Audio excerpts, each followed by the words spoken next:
iniwan ka para sa iba, gawin mo ito para magsisi siya.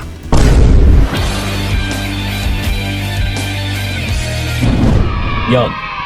Alam nyo ba, sa totoo lang, once na niloko tayo, no, is ng partner natin na lubos nating pinagkatitiwalaan and minamahal, and once na niloko tayo is napakasakit naman talaga. No, even nga sa kahit magkaibigan na tinuturing mo siyang matalik na kaibigan, and then once na tinraidor ka, ay parang masasaktan ka rin naman talaga. Hindi maiiwasan. No, so but ito ngayon kung nangyari na sa relationship ninyo na iniwan ka ng taong pinagkakatiwalaan mo, niloko ka, or sumama siya sa iba. In short, pareho na rin na tinraidor ka. Oh. Okay, so ano nga ba yung dapat nating gagawin para magsisi din yung isang tao na ito? Okay, no? Una sa lahat, utol, siguraduhin natin na makaalis muna tayo sa taong ito. Sa ayaw niya man o sa gusto. 'Di ba kasi ang dami naming natatanggap na mga humihingi ng advices, lalong-lalo na sa mga comment sections na, Kuya Kiko, paano yan? Meron na nga siyang iba, meron na siyang bago, pero ayaw naman akong pakawalan. So again, kailangan mo siyang atrasan, utol, sa ayaw niya man o sa gusto.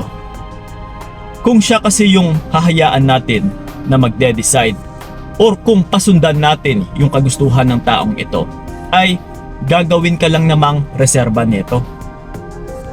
No? Kung kayong dalawa ng bago niya at saka ikaw, at saka kung walang nagrereklamo, ay mas gugustuhin po yun ng partner mo. Yun nga talaga ang gusto niyang mangyari. Meron siya bago at saka ayaw kang pakawalan. So ngayon kung hahayaan lang po natin ito, ay mas lalo lang pong itong magiging kampante. Mas lalo lang po natin parang tinotolerate yung ganitong gawain niya. So, once na magiging kampante yung taong ito, ay hindi po natin makakamit na siya ay magsisisi pagdating ng araw. Lalong-lalo na kapag binobos natin lalo yung ego niya, no, sa pamamagitan ng paghabol natin sa kanya, nagmamakaawa, at saka, di ba, mas lalo pong magugustuhan ng ibang tao na nagloloko na yung iba is ayaw na nga pakawalan eh. And then ikaw ngayon is mas naghahabol ka pa sa kanya, nagmamakaawa, sumusuyo. Eh di, mas lalo yung magugustuhan ng taong manloloko. So, hanggat pasok tayo sa kagustuhan ng taong ito, ay hindi talaga tayo hahantong na hindi natin siya mapapakamit sa pagsisisi. Yes. And yung isa pa ay sa ayaw mo din o sa gusto is kailangan din nating huwag nang ibuin yung taong ito. Kailangan mo itong kayanin, utol, kasi ito talaga yung requirement. Kumbaga pa, wala na tayong ibang choice. No, kung yung goal natin na makamit na siya ay magsisi, then ito po yung kailangan nating gagawin. Huwag kibuin yung taong ito, pakawalan, atrasan, no? Ibig sabihin din is nasa sa atin talaga yung desisyon. Kasi wala namang ibang ditong pinakasusi, utol, kundi ikaw. Even nga kami na mga coaches, no? Kahit anong paulit-ulit namin na pagpapaliwanag sa isang humihingi ng advices, kung siya mismo ay hindi niya naman sinusunod or hindi naman siya nakikinig, pinapatagos lang sa kabilang tenga, ay wala rin naman kaming magagawa. At saka wala rin talagang mangyayari, utol. So again and again, no, I know na ikaw is nahihirapan dyan sa ngayon, nasasaktan, nagmumukmok, nalulungkot. Ito, utol, no, hindi ka po nag-iisa. Palagi ninyong tandaan ito.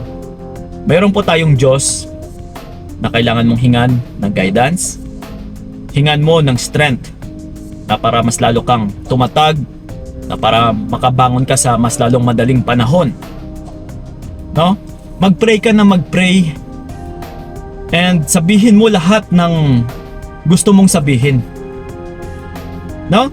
Ito no, kasi malaking tulong din na kahit nagbubulong lang tayo sa hangin, ay kahit paano mababawasan po yung sakit na dinadala-dala natin or na pinapasan mo. No, once kasi na ma-voice out natin ito or ma-voice out, ay talagang nakakagaan din sa damdamin. Actually, pwede ding umiyak.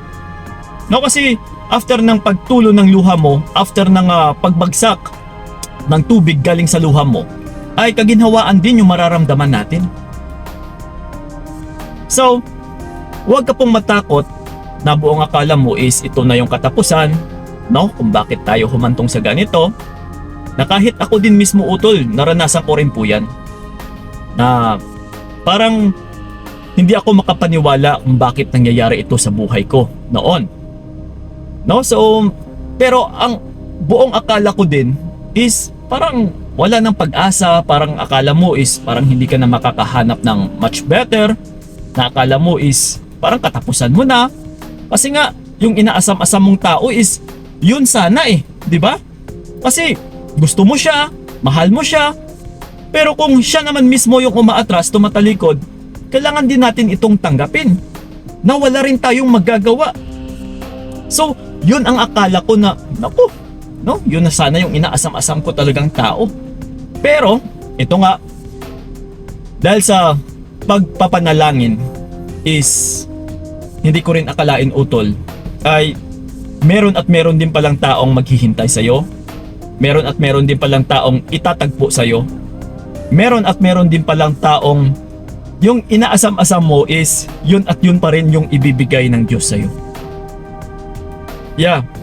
Kasi yung mga tao ding nagloloko ay sinyalis rin ito na ito siya yung tao na hindi dapat para sa'yo.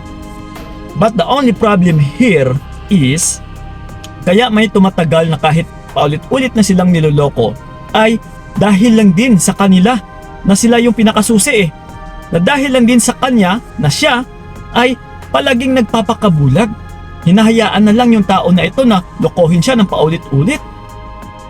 No, so may mga ganun na, Kuya Kiko, yung magulang ko nga is paulit-ulit lang silang pinaulit-ulit lang siyang niloloko ng papa ko, pero okay naman hanggang sa ngayon, wala namang problema. Pero itong mga utol, no, sa totoo lang, di hamak na pasakit yung pinapasan ng nanay mo. No? So, pero dahil din sa kamalian na ginagawa ng kanyang magulang or ng kanyang nanay, ay hindi po mawawala yung pasakit na ito dahil siya mismo ay nagtitiis. Pinapalagpas niya na lang palagi. Pero ang katotohanan kasi dyan ay pinipilit mo lang din kasi yung taong hindi naman karapat-dapat para sa'yo. Kaya nahihirapan ka ng nahihirapan hanggang ngayon sa present. And trust me utol, hanggat hindi mo pinapakawalan yung taong yan, kung ano yung naranasan mo from the past until the present, ay yun at yun pa rin yung mangyayari sa buhay mo at saka mararanasan mo hanggang sa future. See? So mahaba-haba pa yung tatalakayin mo na ganito, na pakiramdam, na masakit, na araw-araw konsume, no? Pangungonsume at saka araw-araw na balisa ka praning hanggang sa masanay ka na, hanggang sa magiging manhid ka na. Pero pangit din naman na namuhay ka sa mundong ito na hindi ka naging masaya. Yes, hindi po yan kagustuhan ng Diyos utol. Ang naging mali lang kasi is mali yung nagiging kagustuhan mo. That's why nagsasuffer ka. So please no, nasa sa atin yung desisyon. May karapatan po kayo na umayaw sa isang tao na ayaw nyo na. Na paulit-ulit naman kayong tinatarantado. Yeah. So again mga utol, dapat nagre-reciprocate lang tayo sa taong kung ano yung pinapakita na pagmamahal sa atin. So kung hindi tayo minamahal, dapat is huwag na rin nating mamahalin. Huwag po tayong magpakabulag ha, na kahit niloloko na kayo and sasabihan kayo ng partner ninyo na mahal pa rin kayo, pagmamanipula lamang po yan. Makinig or tumingin po tayo sa kinikilos niya. Sa pagloloko, kahit anong sasabihin niya pa sa iyo na pag-I love you, doon pa lang sa pagloloko utol, yun na dapat yung panghahawakan natin. Okay? Dahil once na nawala na tayo sa taong ito, inatrasan natin, nawalan siya ng reserba, hahantong at saka hahantong talaga ito sa pagsisisi. Because sa totoo lang, alam po ng taong ito na isa kang tapat, mapagmahal at saka nandyan palagi para sa kanya.